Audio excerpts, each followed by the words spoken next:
Hey, my name's Tom Yakopin, and this is Yakopinions, or the Tom Yakopin podcast. Today is January 11th, 2021, and we are here. Happy Monday. Great day to be alive in Western Pennsylvania. I want to talk with you today about really what was an epic event. And, I don't know what history is going to call the Save America March in Washington, D.C. on the 6th, but I made a decision, and that decision was that I wanted to go and witness this event myself. For those of you that know me, I have a healthy distrust of media, and that includes Fox as well as CNN. And I simply wanted to try and figure out this whole Stop the Steal thing, to kind of see for myself, who are these people? What is the legitimacy of the claim? What fuels the movement? And I didn't want Wolf Blitzer on one hand, nor did I want Tucker Carlson on the other telling me what happened.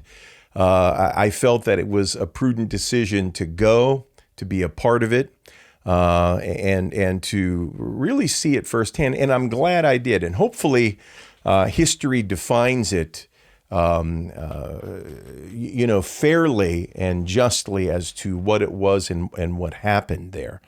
I'm an individual. I supported Donald Trump. I voted for him twice. Obviously, I was as much surprised in the most recent election that he lost, in as much as, I do travel, have the privilege of getting around to a lot of different towns and areas and communicating with a lot of people. And he seemed to have a lot of support. So I kind of get the, the feeling that a lot of Americans had, especially if you feel like I do, and that is, I've often questioned a lot of our elections, how much integrity is in any of them, and, why with as much traction that Bernie Sanders seemed to have in the primaries, why did he always seem to lose at the last minute to what would be more of a traditional pick? Or why was Ron Paul always blacklisted, when he seemed to have such a populist movement, or Tulsi Gabbard, so for years I've actually questioned the integrity of elections, how they work, and I really don't know that much about it. But this was a very interesting time. This very interesting time in America. For those of you who have read the book 1984.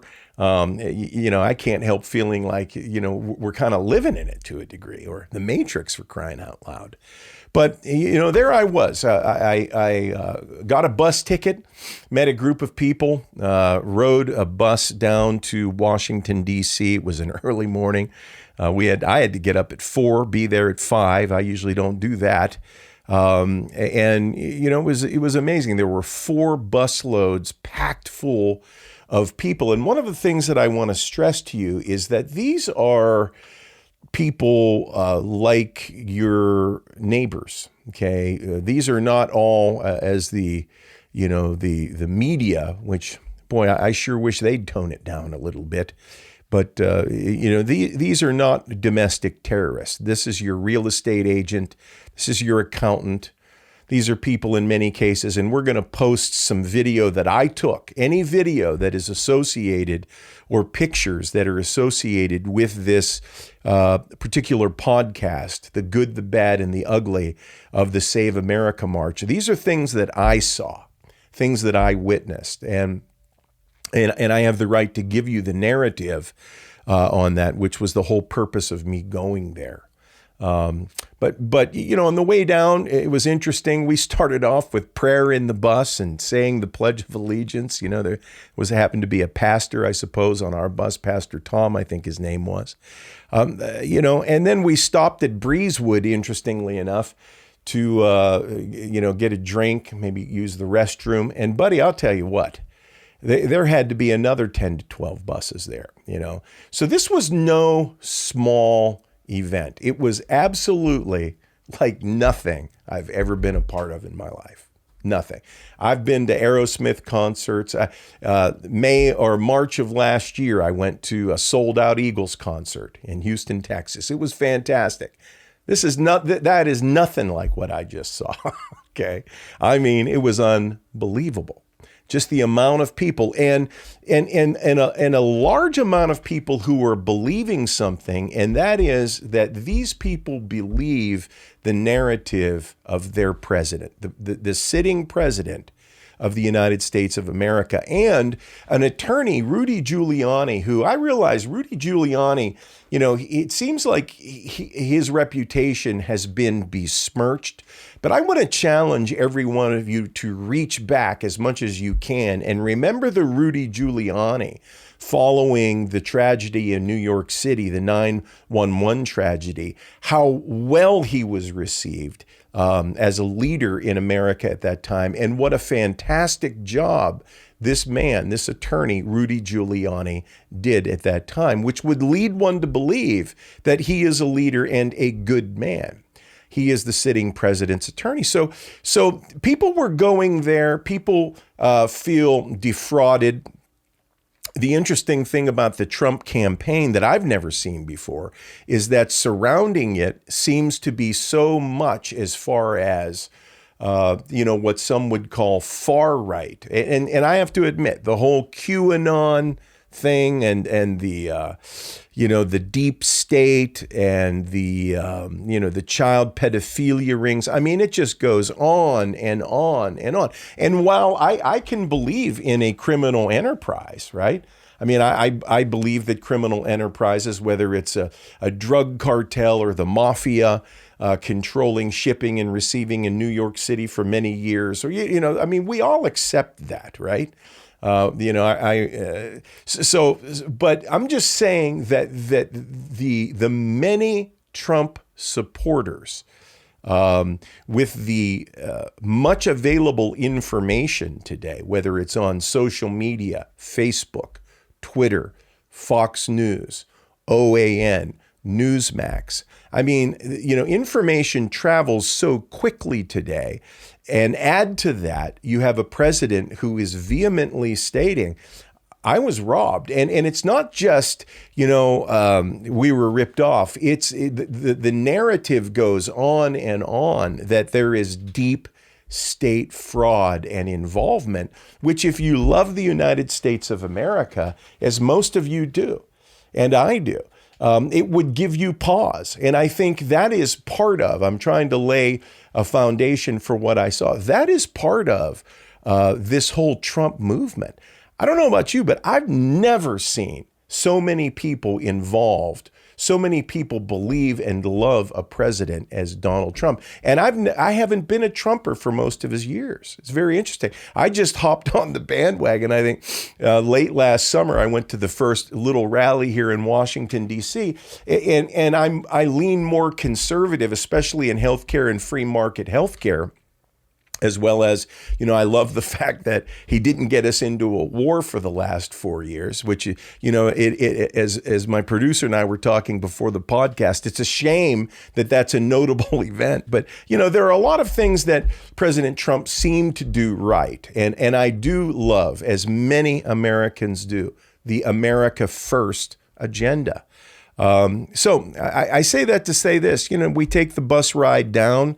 And man, I get to Washington, D.C., and a couple of things immediately evolve. And that is, what a magnificent city, My buddy and I use the buddy system all day just to stay in check and to be safe. But we went to the Washington Monument and admired that, talked a little bit about, the history of George Washington. And I mentioned to my friend, if you ever get the chance, read George Washington's farewell address. And I gave him a little background on the document and reminded him that, one of the things that led me to admire Washington as I do is that he could have very well been our first king, but he gave the republic to the people. And the George Washington, the farewell address, a very, very notable document.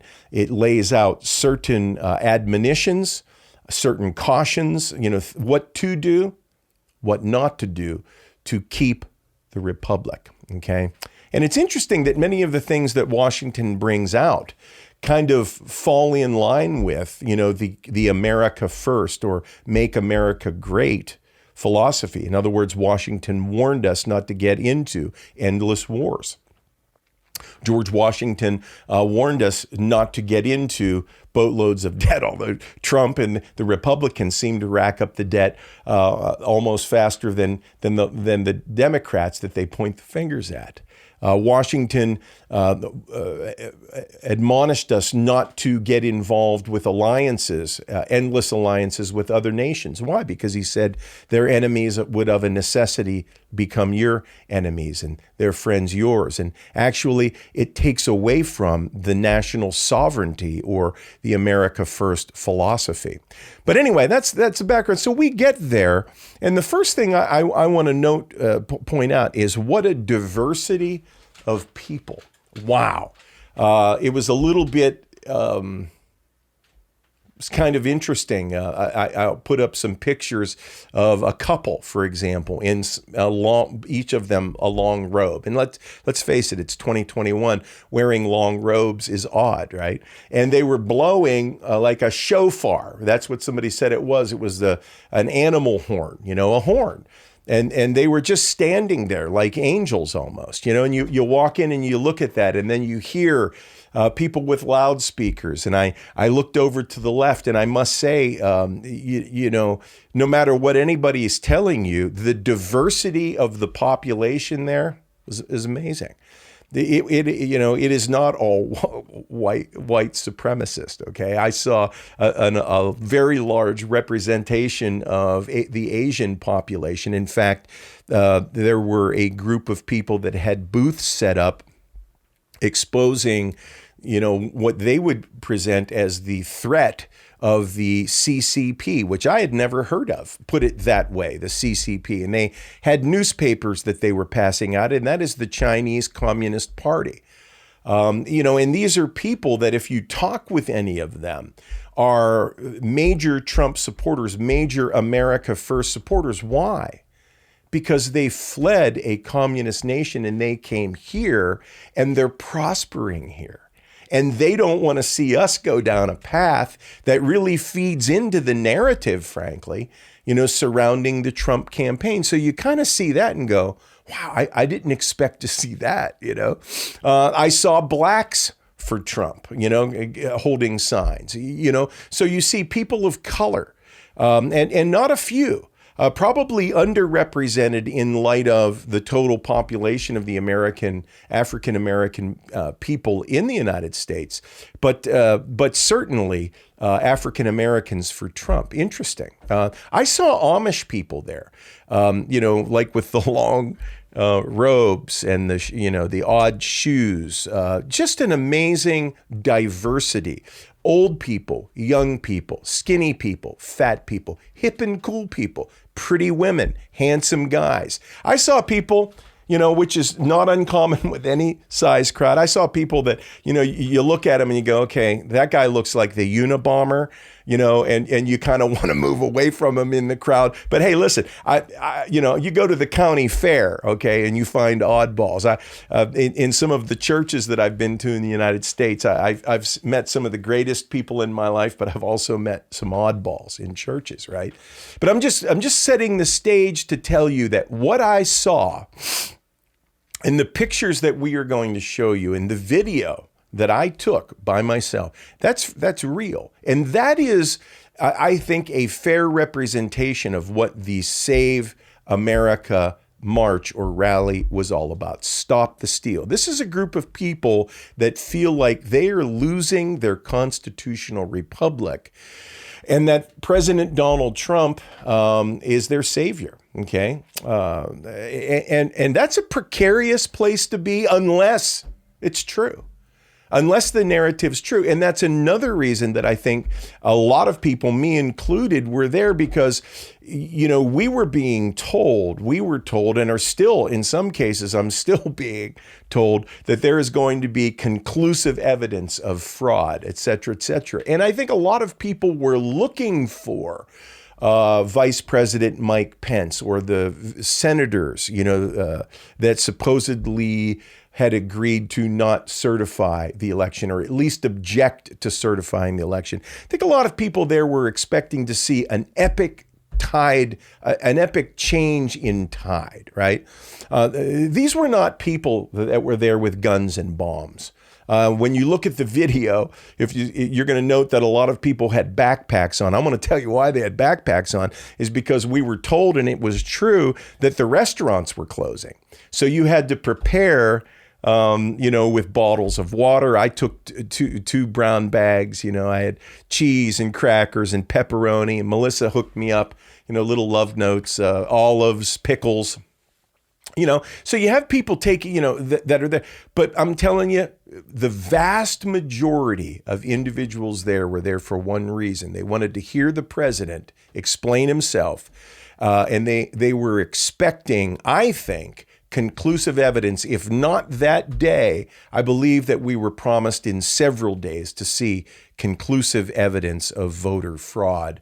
I think some people, I was expecting, something dramatic. Mike Pence was going to stand up, overturn the election, or at least put the kibosh on it until this evidence came out. So I don't know exactly what I was expecting, and I don't know exactly what the majority of these people were expecting, but you be the judge. I can tell you that this was much more of a rally than the media actually wants you to believe right now. That is a fact. So, so we get there, the crowd, the diversity, the beauty, and let me just say this, it was big. I'm estimating friends of mine who are good with these kind of things have taken some drone shots, and done a 1-inch example, counted the little heads in 1 inch through, and have estimated as much as 800,000 people. I'm telling you, packed from the Washington Monument and even on either side,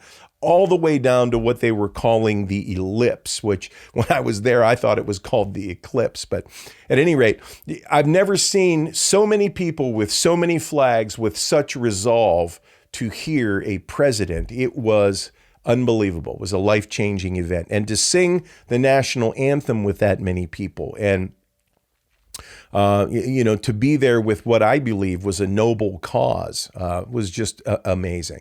The message overall, it was tough to hear, even on the recordings that I took. Very tough to hear because we were so far back. But you had the jumbotrons. There were different layers of jumbotrons, and at first I was way back when Donald Trump's son was speaking.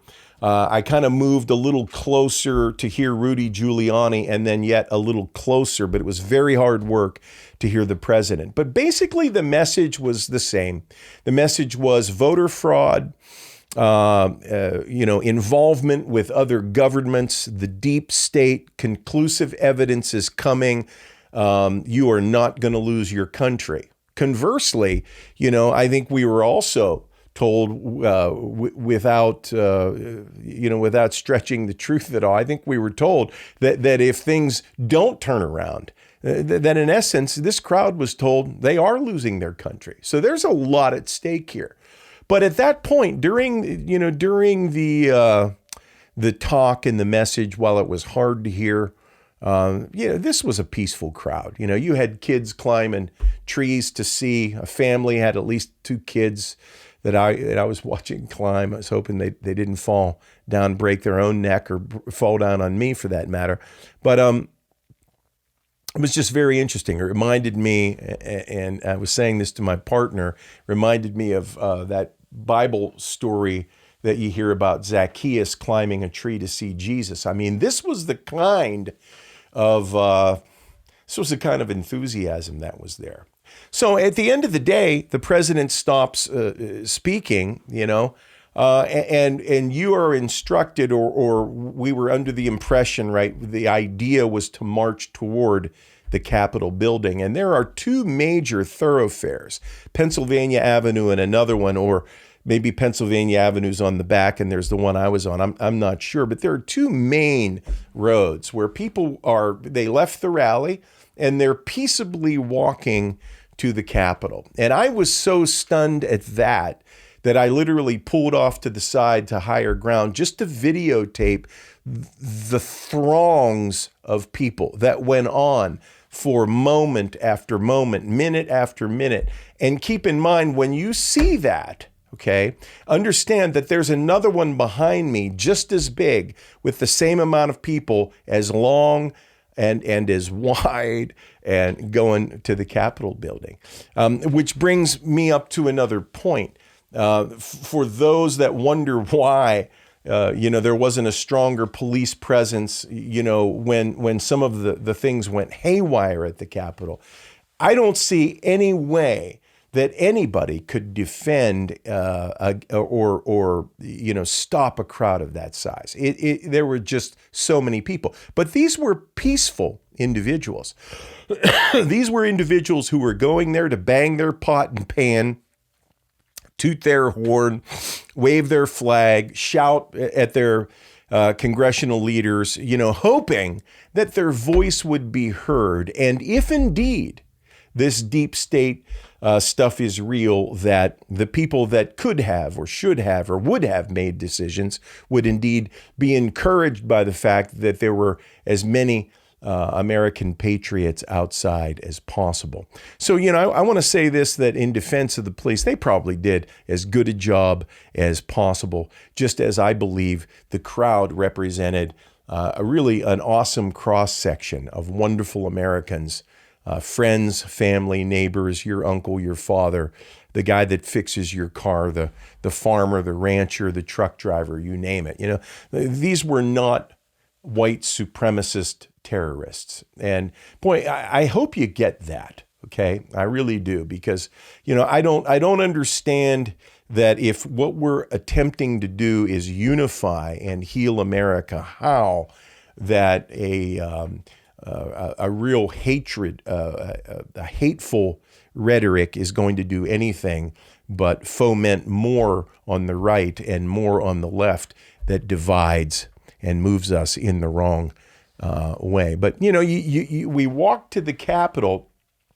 and one of the things that I heard may have happened is that there may have been the crowd seeded with Antifa, right? Or maybe just people that don't like Trump, maybe people that wanted to besmirch that whole movement, which would take away any credibility of what these people have to say. I don't know. I've never been to anything like this. And the vast majority of people have never been to anything like this. But I can say this, as you got closer to the Capitol building, things did change. The narrative changed, the intensity changed. There were people with bullhorns shouting things that you didn't hear at the rally, or as we were beginning the march to the Capitol.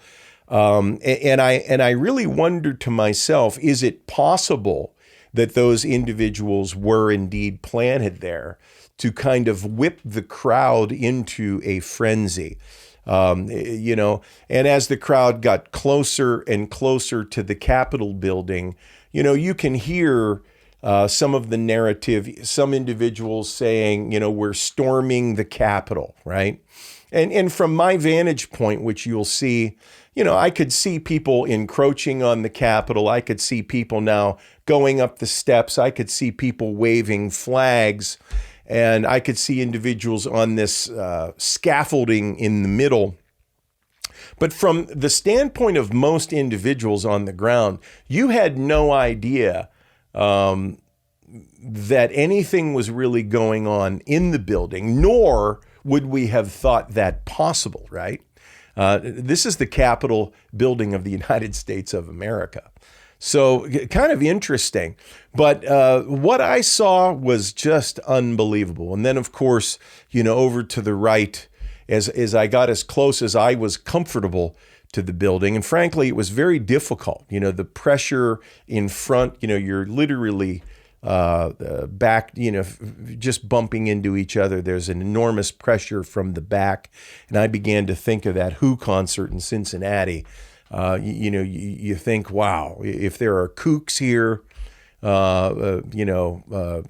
Who knows what can happen. But I just want to say, very interesting group of people, which you'll see. Over to my left was a gentleman that looked like a rabbi. He had his wife. He has the dreidels, the kids with the dreidels. People from all walks of life, man. I'm telling you. And they wanted to be heard. Okay, they wanted to be heard. Now, I want to say this. As you look around at the video, these people had no idea that people had really broken in to the Capitol building. They had no idea that there was a loss of life. I began to hear what I thought were explosions. I definitely saw tear gas over to the far right, and I do believe that I heard a couple of bullets discharged, which, thankfully we had to be back at the bus. We had to be back at the Trump Hotel at 4, and our bus left at 5. So it was probably perfect timing to get out of there. But at the end of the day, I just want to say this as we bring this to a close. I don't know what history is going to call the Save America March, January 6th, 2021 yet. I don't know. But I am concerned about the narrative today, because here's the thing. More of the same in the next 4 years is not going to be good for our country. The people who said Trump is not my president, the never Trumpers, that was a very negative vibration. And I don't think anybody won with that, to be very frank with you. I think that the negative media and that message, and then, of course, people pushing back, right? The left-right paradigm.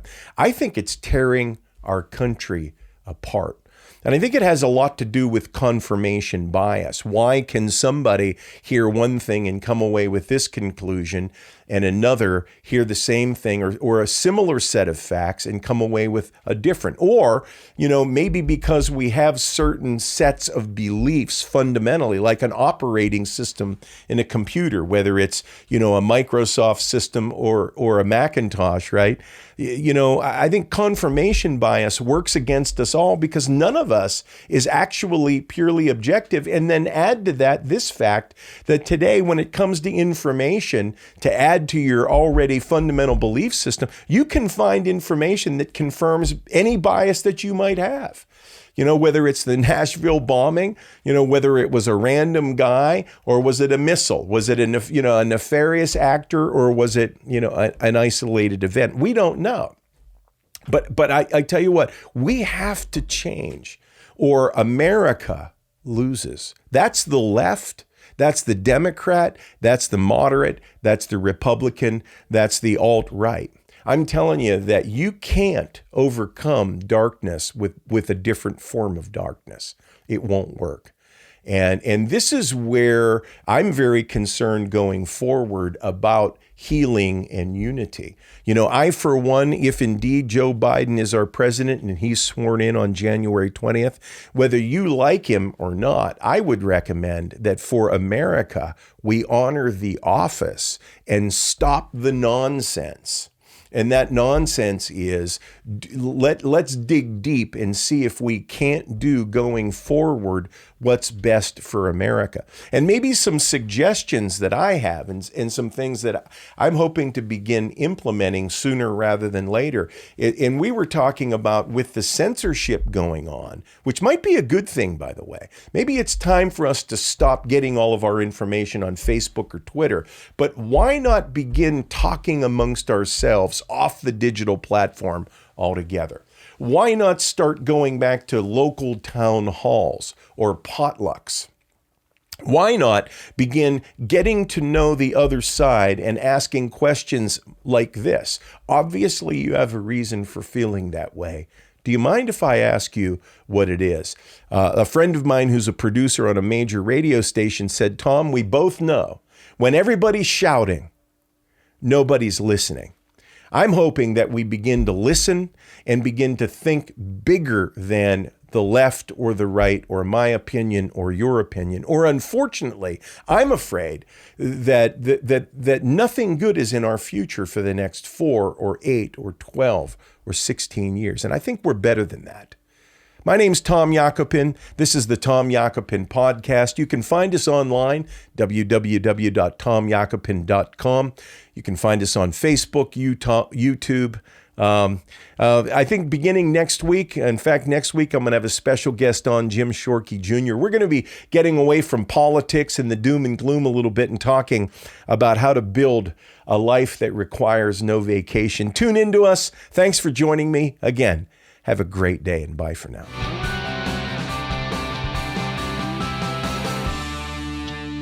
Special thanks to West Penn Life and Health, one of our sponsors. You can find them online at westpennlife.com, specializing in affordable life, health, Medicare, and retirement solutions.